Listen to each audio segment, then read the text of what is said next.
Oke, boleh minta Pak Hendra pimpin doa pembukaan, Pak Hendra?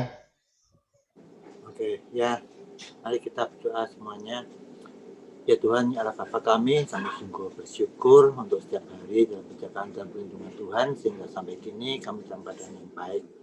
Walaupun COVID tetap ada, tapi kami percaya Engkau melindungi dan memberkati kami.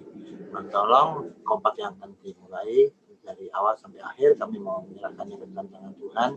Kiranya semuanya dapat berjalan dengan lancar, menjadi berkat bagi kami semuanya, terutama bagi kompak, supaya semuanya tetap kompak dan semuanya tetap terjalin di dalam nama Yesus yang memuliakan namamu. Terima kasih Tuhan, dan namun kami menyerahkan juga internet yang kami pakai, kiranya semua dapat juga berjalan dengan lancar, dan semuanya dapat berlangsung dengan baik. Terima kasih Tuhan Yesus, dalam nama Yesus kami berdoa dan mengucap syukur. Amin. Ya. Baik, malam ini ya kompak terakhir tahun 2021. Terima kasih untuk teman-teman yang rajin nih untuk join eh, bulan demi bulan ya. Ya, untuk ice breaking kali ini kita akan dipimpin dari jauh oleh Daniel. Silakan Daniel.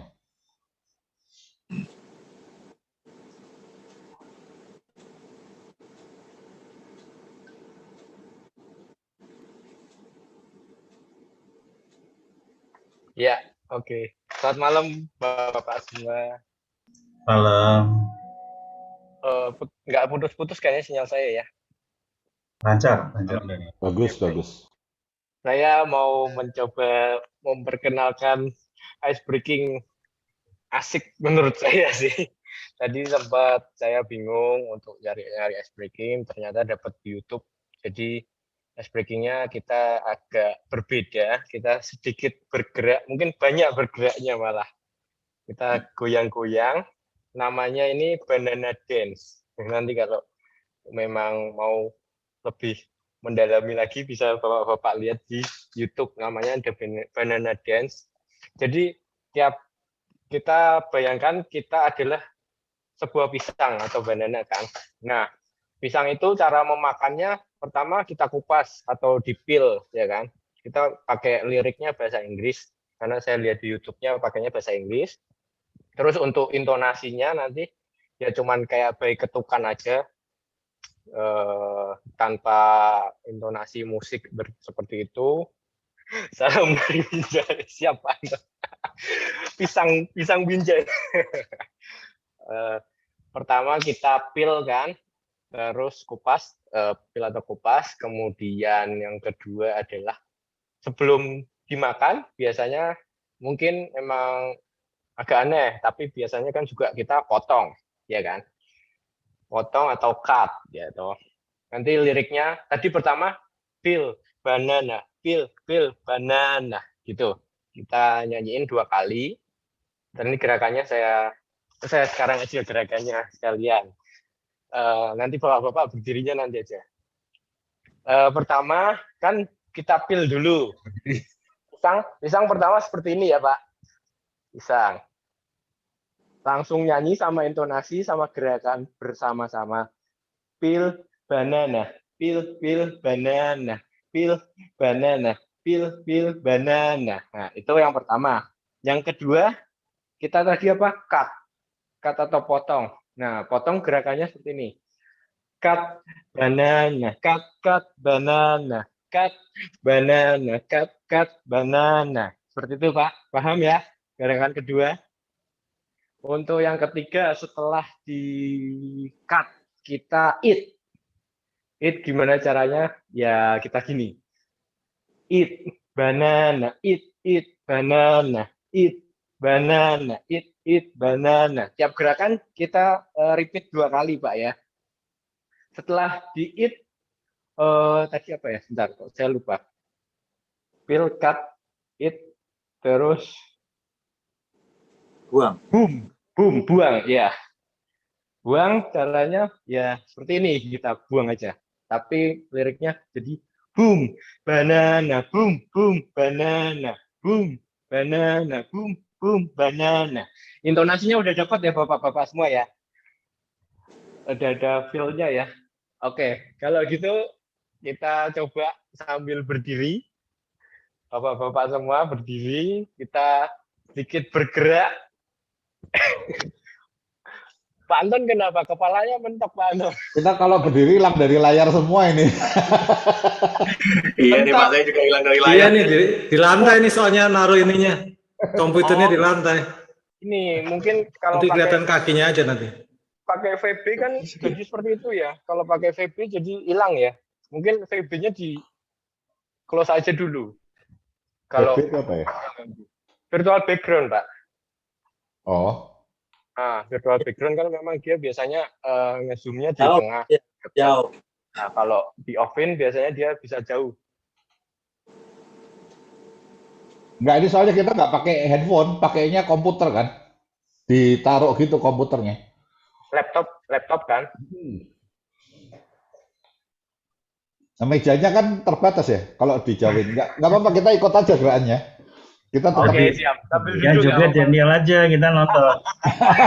Waduh, ditrol bapak-bapak Daniel. Ini ice breaking-nya lancar. kita watch banana. Gitu. Aku di watch malah. Oke. Ya udah. Kapan bisa ngerjain senior ini ya? Padahal niatnya mau ngerjain. Enggak. Kita supaya gerak bareng. Kelihatan juga. Kalau memang nggak bisa sambil berdiri, ya udah kita sambil Bisa ya. Oke. Sambil duduk tetap bisa. Sambil begini. Oke. Kita mulai ya. Ya, Tadi pertama Feel. feel, terus yang kedua cut, kemudian eat, habis itu buang, boom. oke. Niko, gerakannya tahu Niko? Soalnya Kan Niko baru Niko join. Saya sambil nyimak ya Pak Deo. Sambil lihat. Diulang dulu Bisa coba juga gerakannya. nyimak, Diulang dulu gerakannya sekali lagi Daniel. Feel. Oke. Feel, banana, feel, banana, feel, banana, feel, banana, gitu. Kayak dibuka gitu Ya. di apa kupas kan.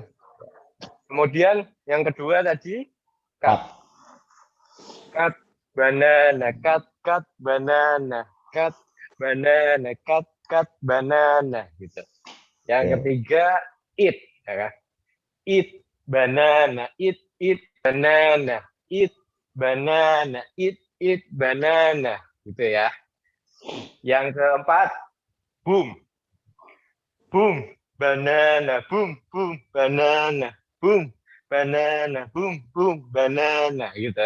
Sip. Nanti kita bisa ulang, repeat, bisa lebih slow dulu pertama, nanti kita agak cepat, kemudian cepat. Oke. 100 Oke, kali ya. Pak? Gimana? 100 kali. Wah, capek, Pak. Terlalu capek. Daniel langsung kurus itu Pak, olahraga malam-malam. Masa Daniel kalah sama Pak Indra? Oke, kita coba ya. Langsung Oke. praktek, langsung bukan ini lagi. Langsung praktekkan. Oke. Siap? Ya. 2, 3. Peel, banana, peel, banana, peel, banana, peel, banana. Cut, banana, cut, banana. Cut, banana, cut, banana. Eat, banana, eat banana. Eat Banana, eat banana. Terus boom, banana, boom, banana. Boom, banana, boom, banana. Lebih cepat dikit ya. Peel, banana, peel, banana. Peel, banana, peel, banana. Cut, banana, cut, banana. Eat, banana, eat banana. Eat, banana, eat banana. Boom, banana, boom, banana. Boom, banana, boom, banana. Yang terakhir, yang paling cepat, yuk. Peel, banana, peel, banana. Peel, banana, peel, banana. Cut, banana, cut, banana. Cut, banana, cut, banana. Eat, banana, eat banana. Eat, banana, eat banana. Boom, banana, boom, banana. Boom, banana, boom, banana. Oke. Oke. Sip. Udah makan pisang, sekarang manjat. Nah, semua Jadi monkey. Kasih contoh manjatnya, kasih contoh. Saya nggak tahu, nggak pernah manjat. Nih, Oke. Pak Anton pengalaman tuh dia langsung bilang, oh ini video saya freeze katanya. Terus yang muncul cuma profilnya aja. Langsung di freeze ya, Bu. Ini beneran freeze atau Oh, ini freeze doang, betulan Pak? ini. Oh. Itu dia. Tadi yang lain nggak ada gerakan, ya udah. Tenane, Pak, tenane. Itu sudah dapat salam dari Pinjai, dia pukul pisang Mas ya. Sekarang udah bagus lagi dia tuh. Nah, ini kan Ikuti gerakan. pengalaman ikut Zoom ini. Sering ikut seminar dia. Kalau Udah tahu celahnya gimana, Pak. off-cam ya. Ketahuan. Oke. Oke, Bapak-bapak, itu ice breaking dari saya untuk pertemuan pada Oh, enggak, ini Pak Anton sekarang udah nggak freeze. Dia mau sendiri katanya. Oh, Iya. Kayaknya saya setuju deh. Saya nggak setuju, Pak. Ya, saya cuma berpendapat aja. Pak. Setuju. Oke, terima kasih Daniel. Seru. Thank you banget. yes. Perlu sih kita bapak-bapak ya olahraga kayak gini ya. Mm-mm. Oke, saya nggak keberatan. Pak. Kaget saya, Bang. Bikin saya siap ini. siapa ini? Ayo makan. Tuh loh, ada yang bawa banana tuh. Wah, beneran. Siap dimakan ya. Iya, iya, Pak. Ya, terima kasih sekali lagi Daniel. Berikutnya Sama-sama. saya serahkan ke Nicholas ya, Nicholas. Terima kasih, Daniel. Sama-sama, Pak. Yuk. Silakan Niko. Terima kasih Pak Theo, Daniel. Ya, memang Daniel pinter kok. Ini pemuda yang baik. Mau ngajak bapak-bapaknya olahraga malam-malam. Tahu soalnya bapak-bapak kalau di rumah meeting duduk terus soalnya. Iya. Terima kasih, Dan. Ya, selamat malam Bapak-bapak. Bersyukur karena kita malam hari ini bisa sekali lagi bersekutu ya. Dan maaf tadi sedikit terlambat karena ada acara Natal Youth di GKMI Damai Sejahtera tadi. Nah, malam hari ini saya mau ngajak kita untuk berdiskusi, saling berpendapat lah mungkin. Saya berharapnya kita bisa saling bertukar pikiran mungkin karena nggak ada yang benar, nggak ada yang salah gitu kan. Saya juga masih belajar, tapi saya dapatkan satu perenungan ini ketika beberapa waktu yang lalu membaca renungan untuk masa Advent itu, jadi persiapan Natal. Nah, saya mau mengajak kita yang pertama untuk menjawab satu pertanyaan ini. Apa arti Natal bagi kita? Karena kalau sepengalaman saya pribadi, saya nggak tahu kalau dalam pengalaman bapak-bapak bagaimana. Sepanjang saya hidup selama 24 tahun ini, berarti sekarang ya bapak-bapak.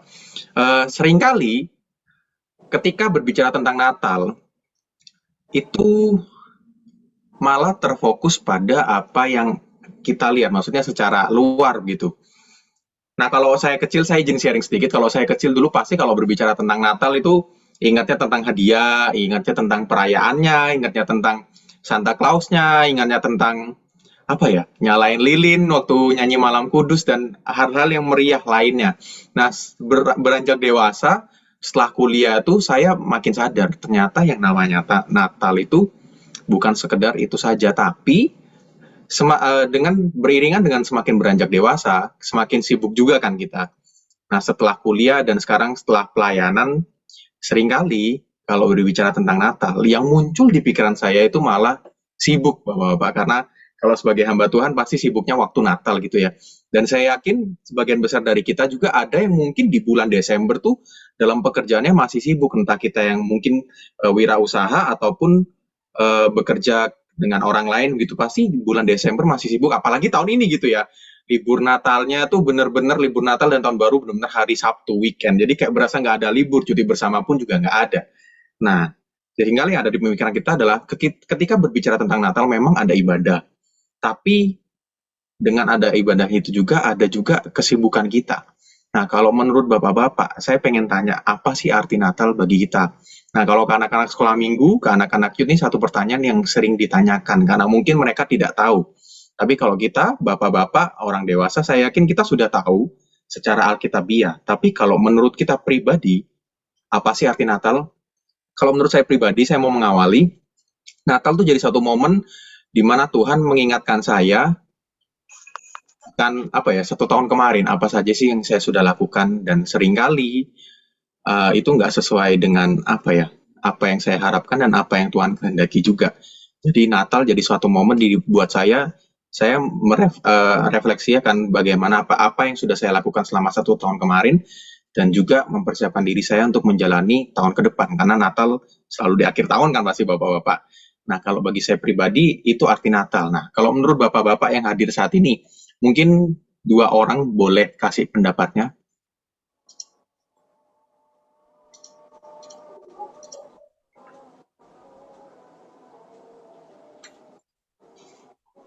Kalau nggak ada, saya mau minta tolong, mumpung Pak Hendra di unmute sekalian, minta tolong Pak Hendra. Kalau menurut Pak Hendra, arti Natal buat Pak Hendra pribadi apa, Pak?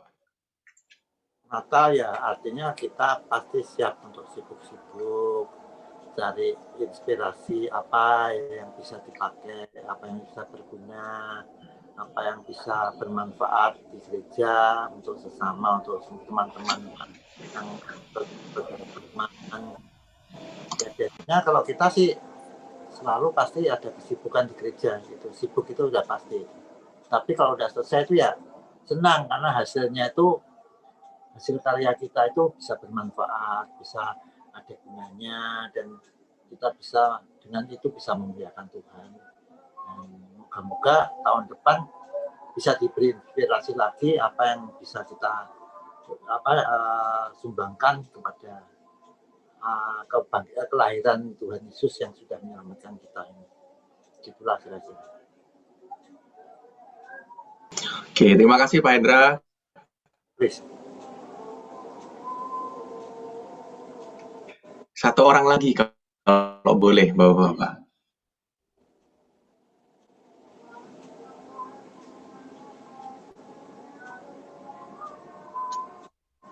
Ternyata saya nge-freeze juga nih, Bapak-bapak. Please ya.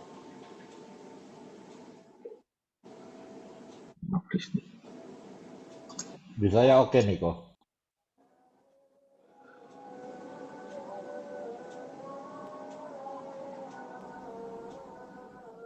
Saya nge-freeze ya, Bapak-bapak? Ya, Di saya enggak. Di saya Oh enggak ya Pak Dio? Oke deh. Soalnya barusan ada tulisannya internet unstable. Oke. Terima kasih Pak Hendra. Ada satu lagi orang yang boleh ini, saya minta pendapatnya. Apa arti Natal bagi kita secara pribadi?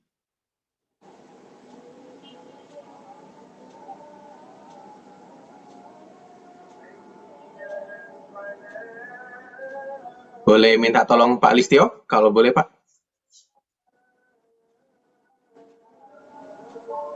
Oke. Kalau buat saya sih arti Natal, jujur aja nih, jujur. Beda-beda ya tiap tahun ya. Kadang pas saya kumpul keluarga gitu, jadi artinya beda. Tapi saya selalu bersyukur sih. Tiap Natal saya selalu bersyukur. Beda-beda. Kadang waktu sibuk, waktu masih ngantor juga, kadang Natal jujur aja lewat-lewat gitu aja. Jadi beda-beda. Kadang introspeksi juga setahun ini apa saja, baik yang kehidupan sehari-hari maupun pengalaman rohani ya. Tapi kadang juga seperti saya ngomong tadi, ya lewat begitu aja sih. Jadi nggak ada yang spesial, yang yang saya saya harus gini, harus Natal masih ingat ini, nggak ada yang spesial. Tapi pasti tiap Natal saya pasti nikmatin nikmatin dalam tanda petik ya kebaktiannya, saatnya untuk mengingat bersyukur, kemudian juga itu pasti sih pada saat kebaktiannya. Tapi situasi suasana Natalnya berganti-ganti tiap tahun sih. tergantung suasana. Seperti itu kalau saya sih. Oke, terima kasih Pak Listio. Ya Bapak, ternyata mungkin memang berbeda-beda ya tiap orang, dan ya seperti yang saya bilang tadi, nggak ada yang benar, nggak ada yang salah gitu, karena memang setiap kita pasti merasakan Natal dan punya arti Natal dalam apa ya, mungkin tergantung situasi kondisi, tergantung latar belakang kita juga, makanya kita juga melihatnya dalam mungkin sudut pandang yang berbeda.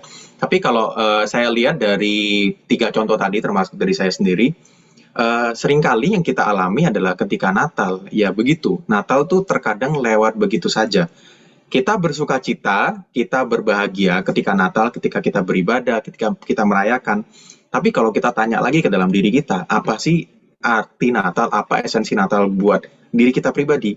Terkadang kita susah menjawabnya.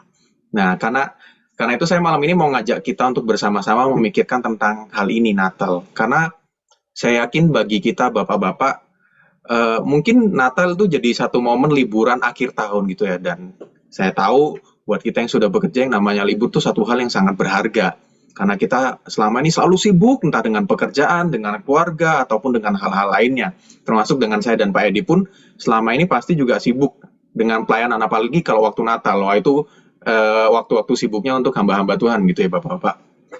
Nah, saya bersyukur ada kompak di gereja kita, karena kompak ini kesempatan bagi kita bapak-bapak kepala keluarga begitu ya, bisa saling berdiskusi, saling mendukung, bisa dibilang saling tolong-menolong melalui setiap diskusi kita, melalui pertukaran pikiran yang kita lakukan.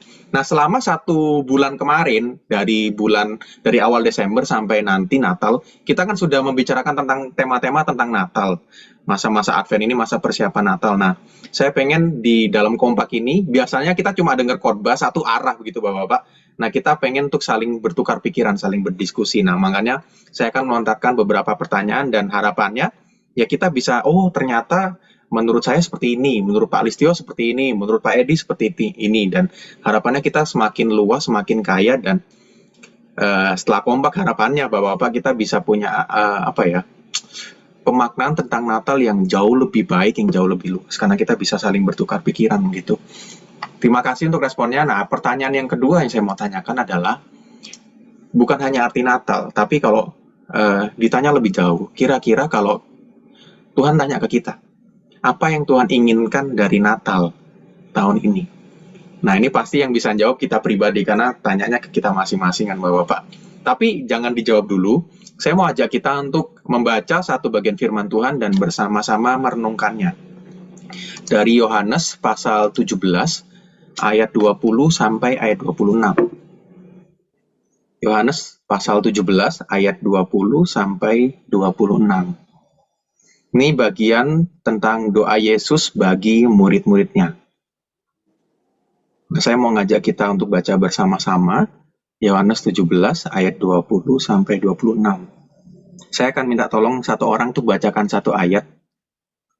Oke, dari ayat 20. Yohanes 17 ayat 20, boleh minta tolong Pak Theo untuk bacakan untuk kita semua.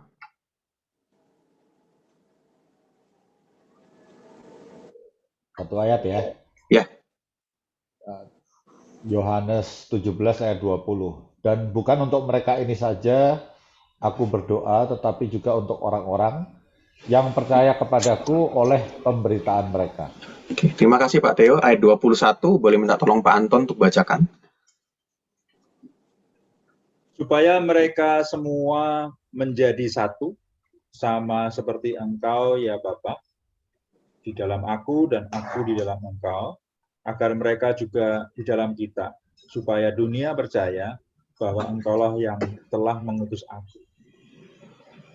Terima kasih Pak Anton. Ayat 22, boleh minta tolong Daniel kalau ada di tempat.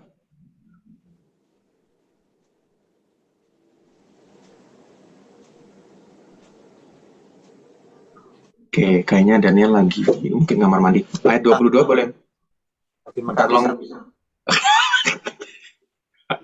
Belum dikirim misalnya sama Pak Hendra, Pak. Saya belum dapat juga nih. Tadi udah dipil. Ya udah habis ya Pak. Oke, saya sekalian minta tolong Pak Hendra lagi deh. Ayat 22 Pak Hendra. 17 ayat 22, dan aku telah memberikan kepada mereka kemuliaan yang Engkau berikan kepadaku, supaya mereka menjadi satu sama seperti kita adalah satu. Makasih Pak Hendra. Ayat 23 boleh minta tolong Ko David untuk bacakan. Nah, ayat 23 ya. Ya. Aku di dalam mereka dan engkau di dalam aku supaya mereka sempurna menjadi satu. Agar dunia tahu bahwa engkau yang telah mengutus aku dan bahwa engkau mengasihi mereka sama seperti engkau mengasihi aku. Oke, terima kasih Ko David. Ayat 24, minta tolong Pak Edi untuk boleh bacakan.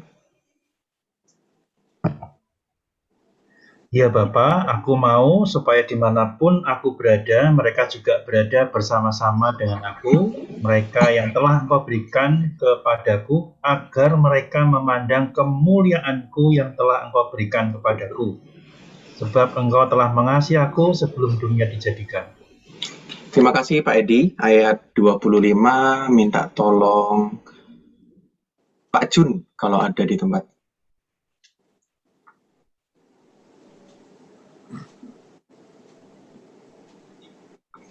Atau Daniel mungkin?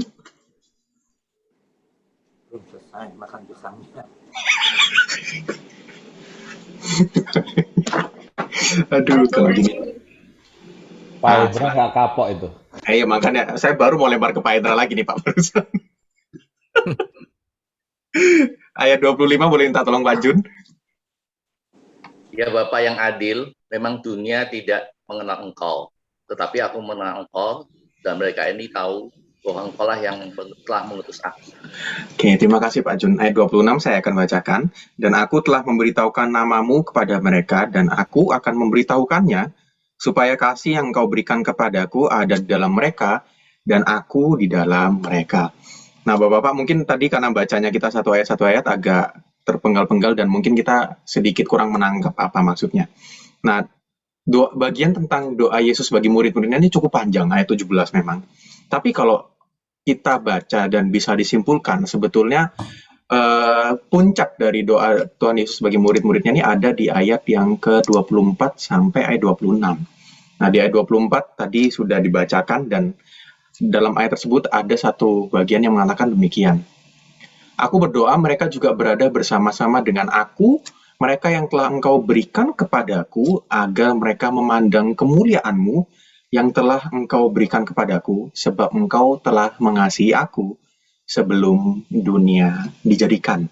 Lalu ayat 26 dilanjutkan, dan aku telah memberitahukan namamu kepada mereka, dan aku akan memberitahukannya, supaya kasih yang Engkau berikan kepadaku ada di dalam mereka, dan aku di dalam mereka.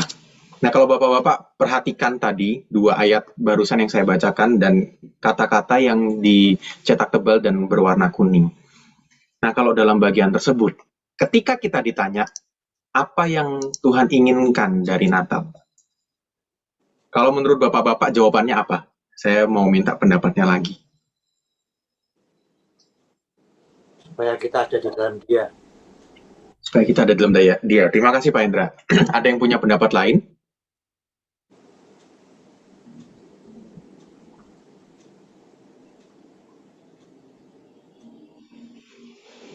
Kalau menurut Pak Anton, kalau boleh minta pendapatnya Pak Anton.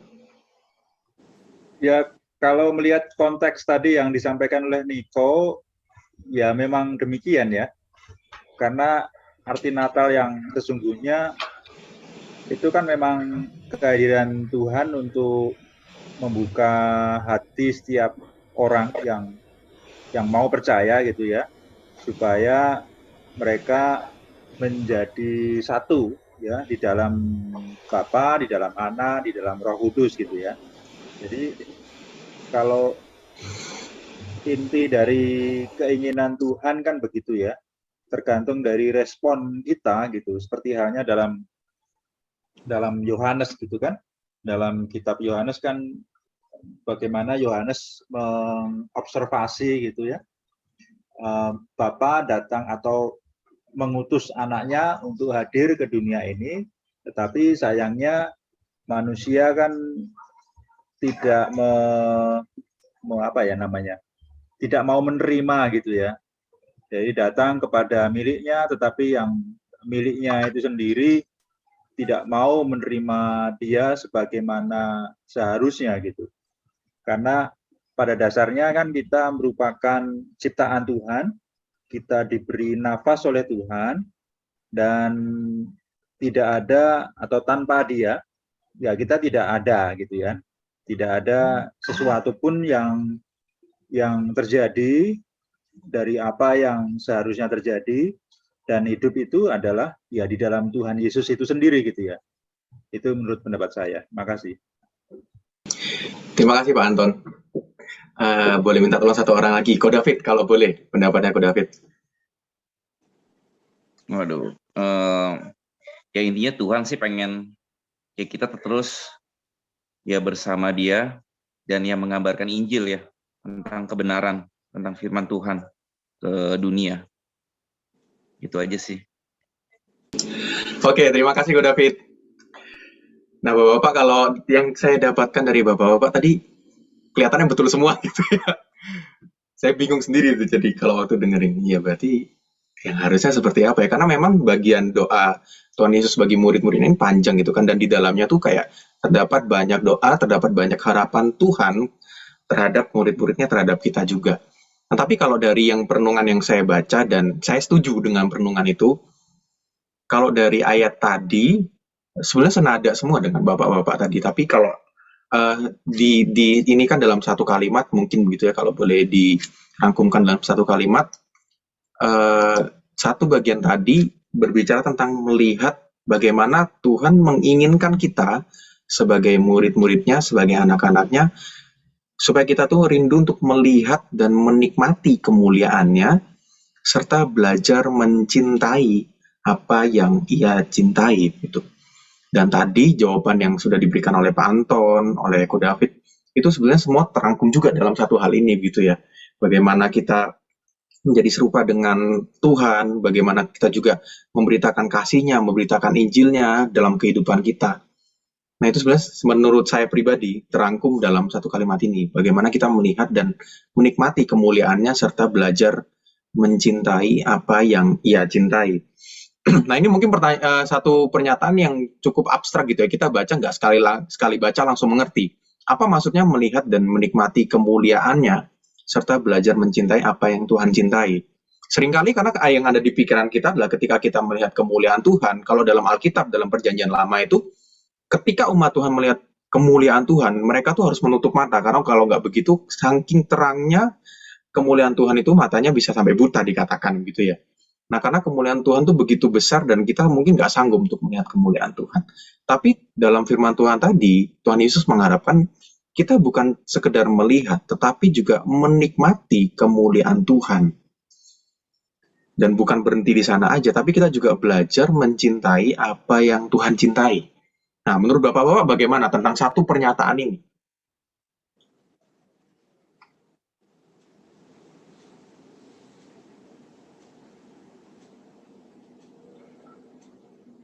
Ada yang boleh bantu jawab?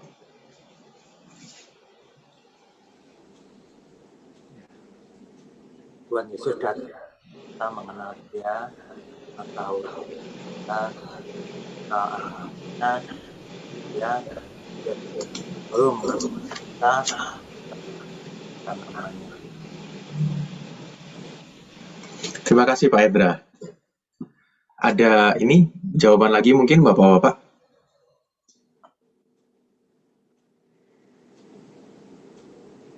Ya, mau ikut jawab. Silakan Pak Theo. Benang merah ya. Kalau saya melihatnya, kalau kita sebagai orang yang sudah mengenal Kristus, kita ya sudah dibaptis, kita ke gereja gitu.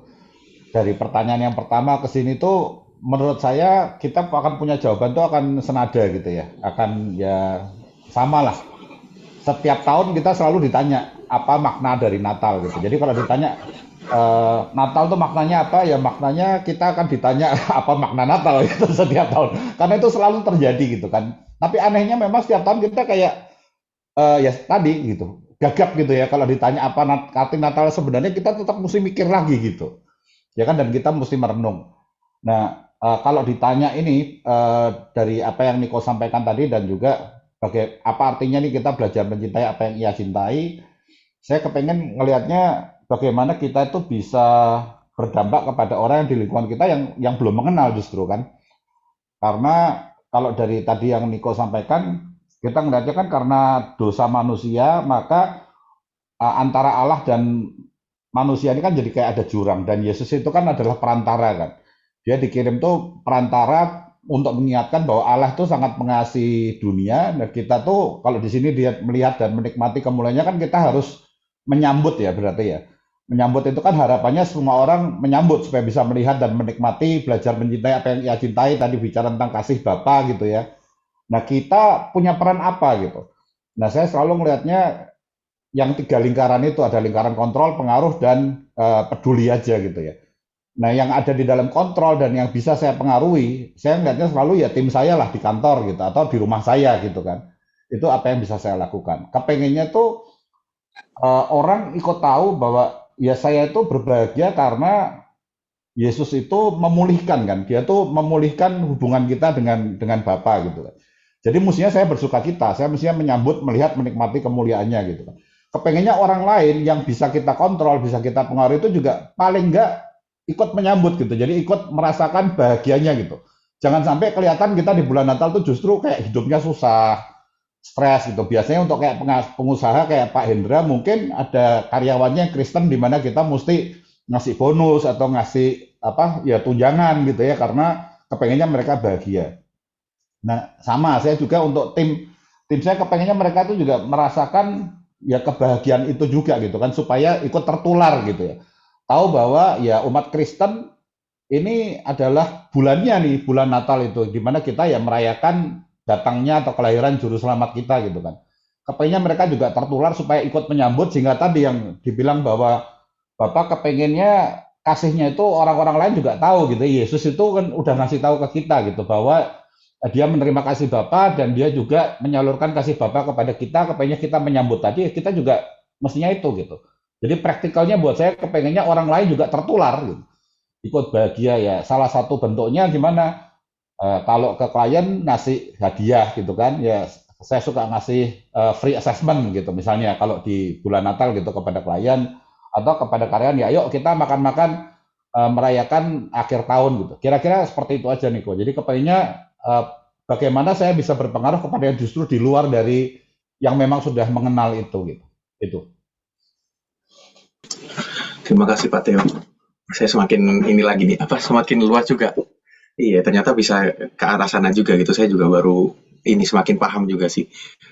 Terima kasih Pak Theo. Kalau boleh terakhir minta tolong ini pendapat dari Pak Edi. Kalau tentang satu pernyataan ini Pak Edi. Iya, agak susah ya. Tapi saya berpendapat bahwasanya kalau melihat, menikmati kemuliaannya di dalam konteks doa Yesus untuk murid-muridnya, kita diingatkan bahwasanya apa yang dilakukan oleh Tuhan Yesus, sekaligus bagaimana dia menikmati kemuliaan Tuhan. Kalau kita lihat nanti pasal-pasal setelahnya kan dia mati di kayu salib begitu ya. Nah itulah sebetulnya kemuliaannya ada di situ ya.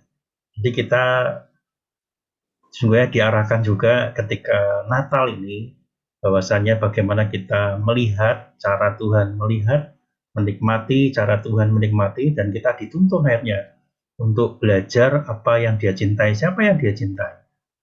Murid-muridnya bukan? Ini doa untuk murid-muridnya. Kalau menurut saya seperti itu. Nah, sekarang dia mencintai kita seperti apa? Nah, saatnya apa yang kita cintai? Natal kalau boleh saya berpendapat, bagian daripada konteks saya sebagai hamba Tuhan. Orang Kristen seringkali yang abangan gitu, yang orang Kristen disebut juga Natal, orang Kristen Natal dan Paskah ke gereja hanya 2 kali setahun gitu ya. Dan inilah kesempatan untuk firman itu masuk kepada mereka. Ingatkan bahwa saya kasih Tuhan itu besar pada mereka. Sepertinya omongan itu sepele saja. Tetapi kita ingatkan bahwasanya Natal kesempatan untuk membawa orang-orang Kristen dalam tanda petik untuk menjadi murid-murid Tuhan. Juga khotbah-khotbah Paskah, khotbah Natal itu kesempatan untuk menjangkau mereka kembali. Ingatkan bahwa kasih Tuhan itu menjangkau mereka. Orang Kristen bukan hanya 2 kali ke gereja, tapi harusnya selama-lamanya. Inilah bagaimana melihat dan menikmati kemuliaan Tuhan. Itu pendapat saya. Begitu, Nicholas. Terima kasih banyak Pak Edi. Ya, saya yakin kita juga semakin semakin paham, semakin mengerti itu. Meskipun mungkin ketika membaca satu pernyataan atau satu statement ini juga begitu, mungkin masih agak abstrak ya begitu Bapak-bapak, dan nggak bisa dijawab dengan sekali jawab mungkin gitu. Tapi kalau Bapak-bapak sadari kenapa saya membawa kita untuk mendiskusikan tentang hal ini dari awal, karena ada satu problem, ada satu masalah yang ya pasti berangkatnya dari diri saya sendiri dan dari apa yang saya amati, apa yang saya lihat begitu. Nah, satu problem ini apa? Satu problem ini adalah seringkali, tidak semua memang, tapi seringkali orang-orang Kristen menjalani Natal atau merayakan Natal itu sibuk dengan program, sibuk dengan acara. Dan terkadang saya sendiri pernah mendengar dan saya sendiri pernah merasakan gitu. Karena terlalu banyak program, terlalu banyak acara, atau bahkan kita terlalu membuat sebuah acara yang mewah. Sampai-sampai kita merasakan bahwa kita tidak menikmati acara Natal itu sendiri karena kesibukan-kesibukan yang ada. Karena kesibukan pekerjaan mungkin, belum lagi masalah di rumah, ditambah dengan program-program di gereja. Tentu awalnya kita berusaha membuat program atau acara di gereja untuk merayakan Natal, merayakan kelahiran Tuhan Yesus. Tapi dalam beberapa kasus yang dialami adalah malah terjebak di dalam kesibukan itu, sehingga pada akhirnya kita tidak benar-benar menikmati Natal dan tidak benar-benar mendapatkan esensi dari Natal itu sendiri, esensi dari kedatangan Tuhan Yesus ke dunia ini.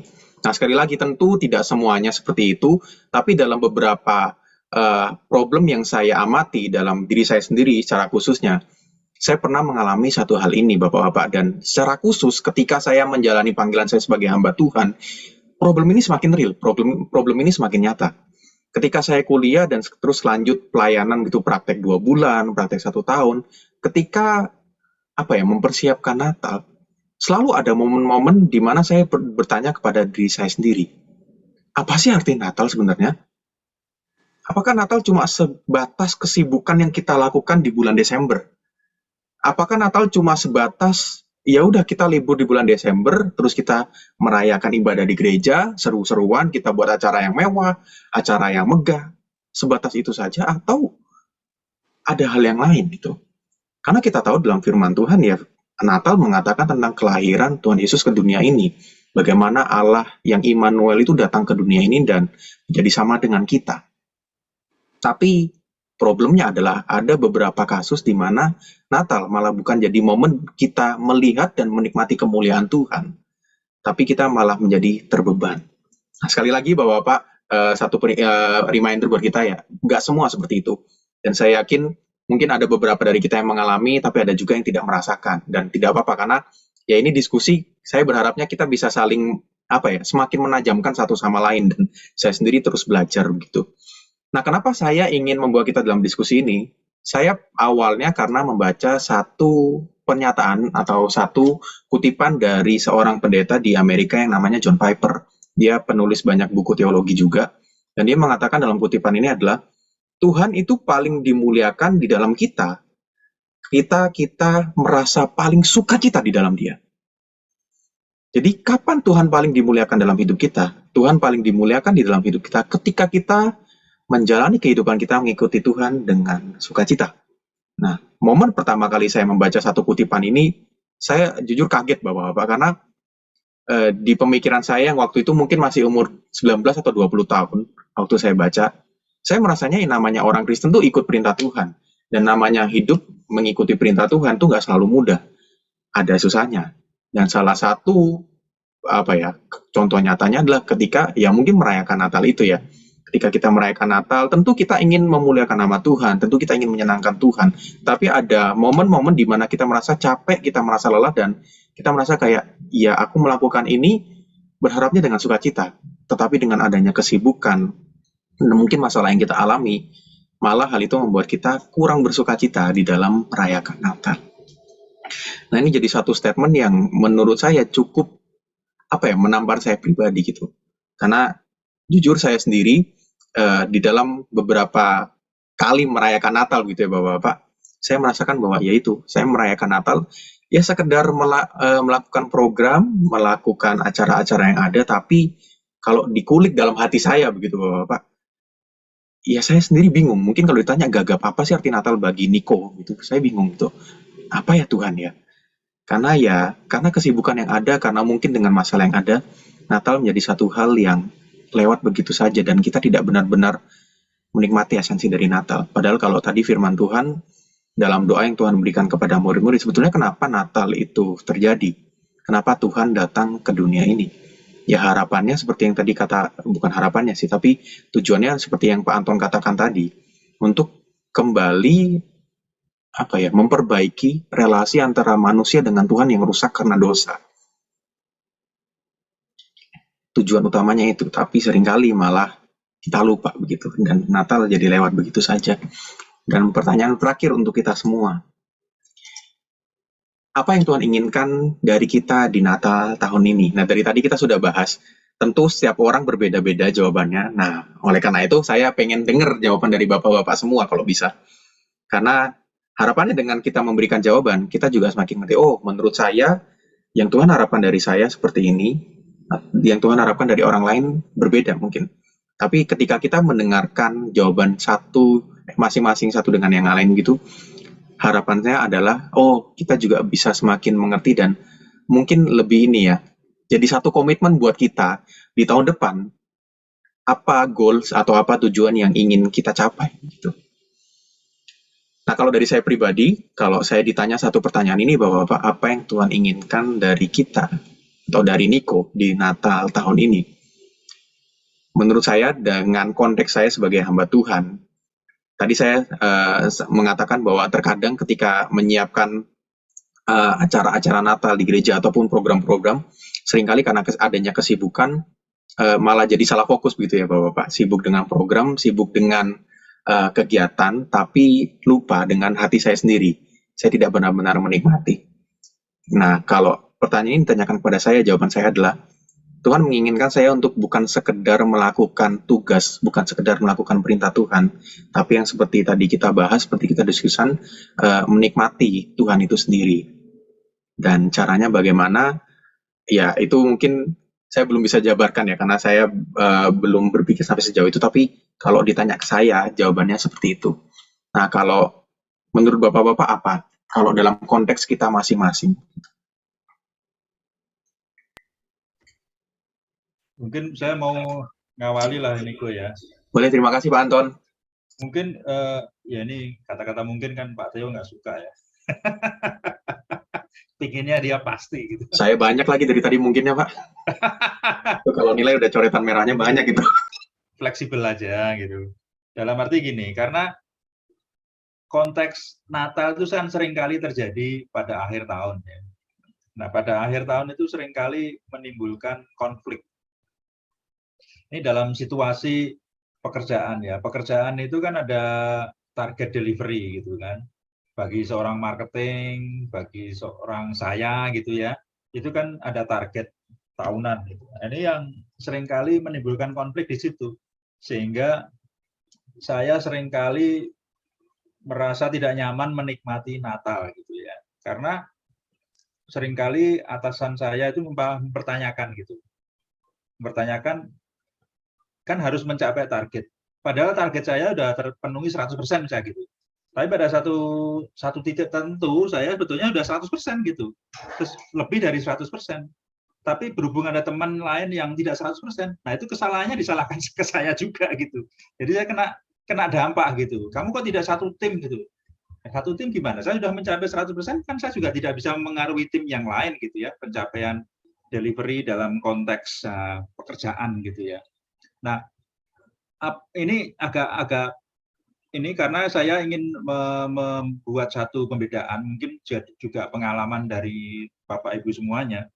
Nah, ini pandemi sekarang ini, kalau tadi kan delivery ya, delivery dan ini sekarang pandemi, itu ada pengaruhnya juga.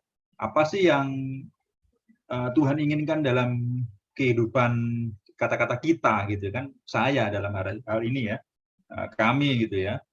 Kalau dalam konteks yang normal, nah biasanya kan ada keinginan. Karena ya lagi-lagi pada akhir tahun biasanya itu kan ada acara di mana kumpul keluarga gitu ya. Kami biasa ke Jogja katakanlah gitu ya, sehingga bisa kumpul-kumpul gitu ya. Tapi makin lama kan pertumbuhan penduduk dan yang menikmati Natal itu tidak hanya orang-orang yang ke gereja gitu. Dan biasanya acara Natal ini merupakan acara Natal yang pertama kali pada 25 Desember ya. Biasanya kan pada masa normal sebelumnya gitu. Karena kalau diadakan 25 Desember, semua udah pulang kampung gitu.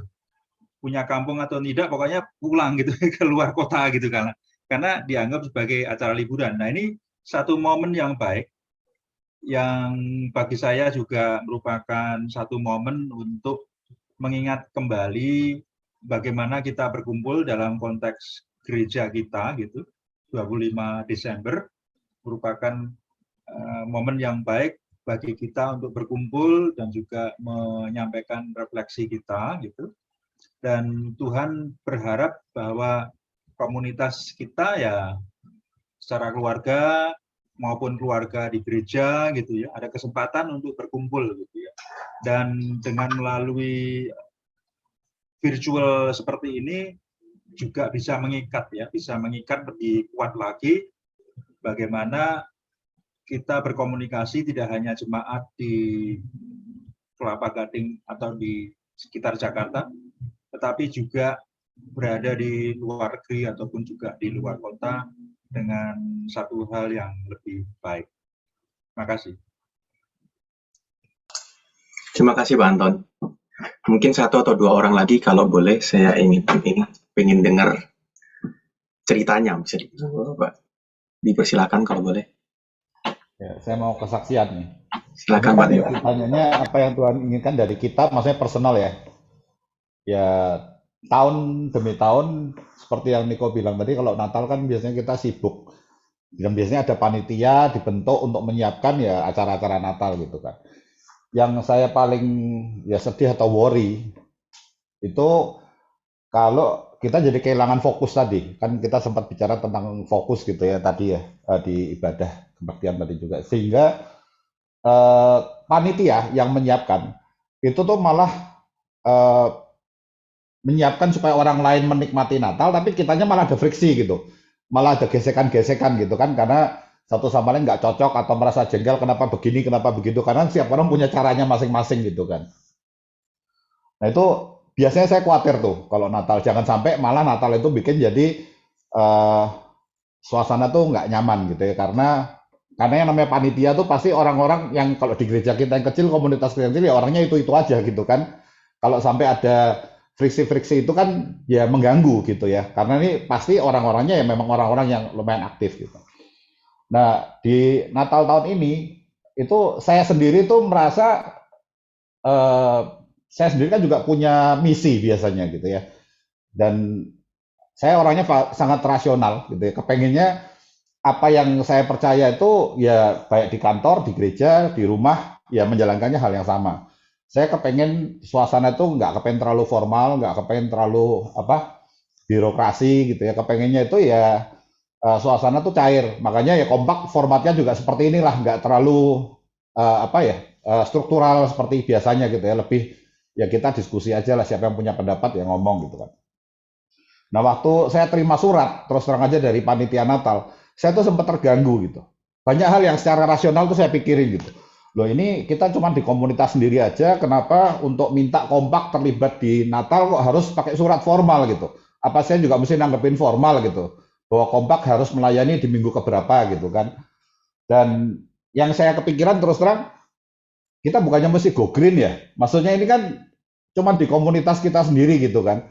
Kenapa kok harus nyetak surat gitu? Yang orang lain juga udah pakai email, pakai WA, ngasih tahu aja, tanya gimana bisa ngisi acara apa, bisa terlibat apa gitu.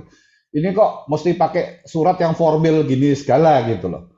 Kalau misalnya, saya tuh sampai berandai ya, kalau saya misalnya merasa, oh no, nggak bisa nih kompak terlalu sibuk, kita masing-masing punya urusan sendiri gitu. Apakah saya terus mesti menanggapi formal juga, ngirim surat balik ke panitia gitu kan? Kan akhirnya malah jadi nggak enak. Tapi terus saya ya mikir tadi, rasional itu juga berjalan gitu ya.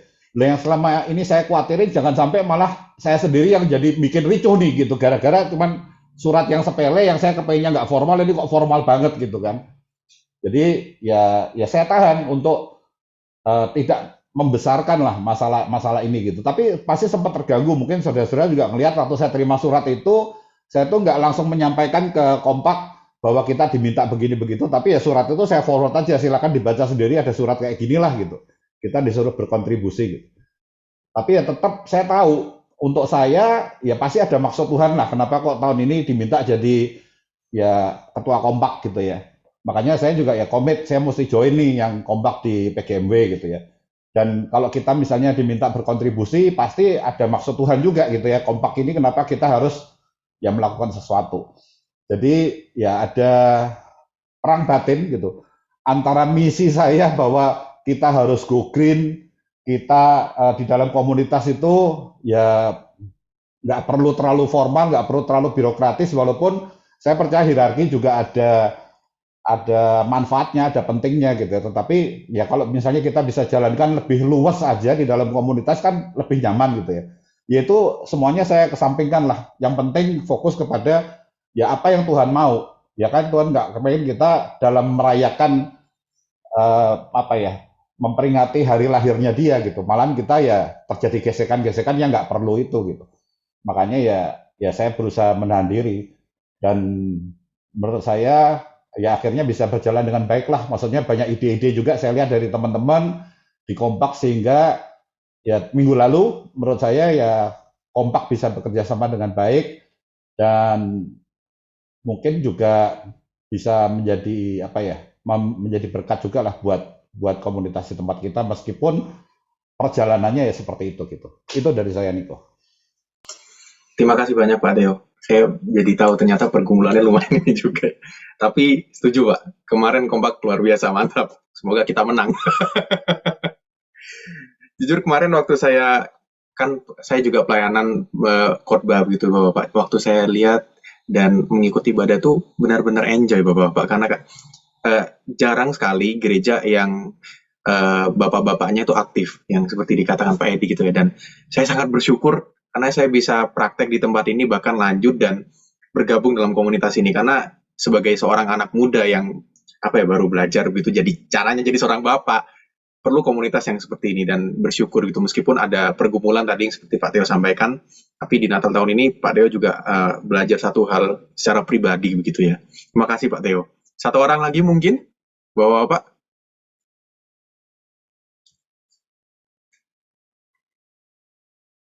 Pak Hendra, mau ini? Masih di mute, Pak? Kalau saya umpamakan kita makan, misalnya kita makan bakmi satu mangkok, wah nikmat enak gitu ya. Tapi kalau tiba-tiba mamanya datang ngasih satu mangkok lagi, papanya datang ngasih satu mangkok lagi, cicinya datang ngasih satu mangkok lagi, mungkin bisa terbengong-bengong. Gimana nanti makannya, malah bisa muntah kali ya. Ya seperti yang kadang-kadang memang Desember ini kita terus terang aja selalu pulang karena apa? Acaranya begitu banyak. Kadang-kadang memang saya merasakan sampai jenuh gitu ya. Karena kebanyakan itu juga rasanya nggak enak sudah. Memang kebetulan banyak acara di Desember, akhir Desember itu luar biasa gitu. Yang ulang tahun berapa, yang ulang tahun pernikahan berapa, termasuk mama saya juga ulang tahun di akhir Desember. Saya sendiri istri ulang tahun pernikahan, saudara, terus mungkin juga di gereja, acara gereja, itu begitu banyaknya loh. Dan biasanya kita termasuk yang sibuk gitu ya, terutama istri saya gitu, sangat sibuk kadang-kadang sampai saya bilang, kalau ada acara gini nih, kalau perlu kita jangan sampai kayak gini lah, kalau perlu makan belilah, memang dia senang masak. Tapi kalau acara sampai acara mulai aja dia masih masak, ya ini saya umpamakan kalau di kita ya gitu. Itu kita sendiri nggak menikmati acaranya gitu. Kitanya sendiri itu sibuk ngurusin yang untuk acaranya, tapi kita sendirinya akhirnya nggak menikmati acara itu sendiri. Acara sudah mulai baru mandi misalnya ya gitu. Yang menurut saya memang kalau gereja kecil ini susahnya memang orang yang mau aktif, yang rela untuk melayani dengan sungguh-sungguh, itu itu nggak banyak. Ya mau nggak mau memang yang mau melayani ini biasanya terbeban banyak juga sih. Kadang-kadang ya gimana ya, kita mau melayani dengan sungguh-sungguh. Kadang-kadang saya sampai bilang gini, kalau sesuatu jangan yang dibikin yang terbaik lah. Nanti karena kalau kita bikin yang terbaik terus nanti selalu orang berpikir, karena ini saya alami dengan ayah saya ya, yang melayani di Sarmasih. Itu begitu, kita selalu melakukan apapun yang terbaik. Semua anaknya dikerahkan untuk membantu siapapun yang terbaik gitu, yang bisa dilakukan. Tapi akhirnya ayah saya itu seperti tidak pernah ada di rumah. Pergi gereja pagi, pulang makan, balik kerja lagi, pulang baca Alkitab, balik kerja lagi. Karena begitu banyak tugas yang diserahkan, tugas yang diemban. Saya sampai bilang gini, kalau orang bilang namanya Jam Suho ya, serahkan aja Pak Suho, semuanya pasti beres. Jadi si ini serahkan Pak Suho, si ini serahkan Pak Suho, si ini serahkan, semua diserahkan gitu. Ya akhirnya numpuk. Ya memang anak-anaknya bantu supaya bisa apa yang diserahkan itu bisa sukses gitu ya, bisa berjalan baik. Tapi kadang-kadang saya jadi jengkel juga, yang berani marahin ayah saya itu cuma saya sih gitu. Jadi sorry ini pengalaman yang kurang baik sebetulnya. Kalau ibu saya kan dulu terima untuk pengantin ya, misalnya bunga pengantin itu kan buket gitu ya, itu harus dibuat malam ya, nggak bisa untuk besok dibuat sebelumnya, layu ya, malam dipasang gitu. Bahkan untuk masangin kawat loh, cewek nggak kuat ya, sampai mami saya tuh minta tolong tancapin kawat doang loh, paling berapa detik gitu aja. Jawabannya apa? Carilah kerajaan Allah. Sampai saya marahin bener. Siapa? Pendetanya yang ngajarin. Saya mau ketemu. Sampai akhirnya apa saya sekarang terakhir setelah itu mau membantu. Ya ini cuma sedikit sharing aja bahwa memang kalau kita terlampau banyak yang kita kerjakan itu kadang-kadang bisa jenuh, bisa mengalami sesuatu yang tidak baik juga. Ya semoga-moga saya berharap di gereja kita makin bertumbuh. Yang saya lihat akhir-akhir ini pengembangan Pak Edi sangat bagus, apalagi ada Niko.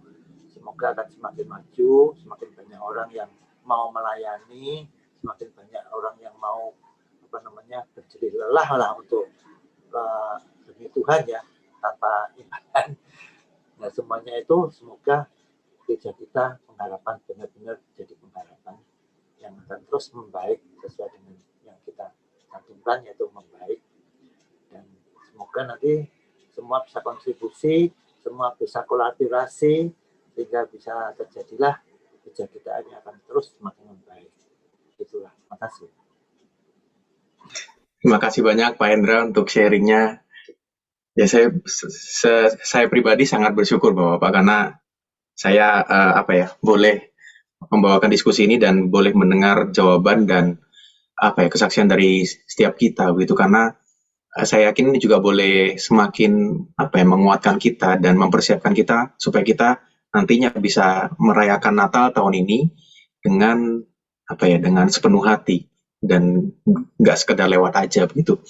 Nah, saya jujur kenapa saya membawa diskusi ini karena dalam beberapa pengalaman saya, baik itu menjadi jemaat maupun pelayanan di beberapa gereja sebelumnya, termasuk gereja saya sendiri di Jember, ini adalah salah satu hal yang saya rasakan, karena mungkin gerejanya cukup besar, jemaatnya cukup banyak, jadi ada kecenderungan hal ini. Nah, tapi saya bersyukur karena di tempat di GKMI Pengharapan, saya tidak menemui hal ini ya. Tentu, tapi seperti kata Pak Theo, namanya gereja kecil, gereja keluarga, ada maksudnya ada konflik, ada gesekan karena orangnya itu aja. Tapi saya bersyukur ketika saya melihat Pak Edi sebagai gembala, terus melihat panitia juga majelis penatua kemarin ketika mempersiapkan setiap acara maupun acara Natal ini, bukan hanya berusaha memberikan yang terbaik dalam setiap ibadah maupun program yang ada, tapi juga benar-benar memperhatikan bagaimana setiap orang yang melayani Tuhan itu juga boleh menikmati momen Natal itu sendiri. Dan saya bersyukur saya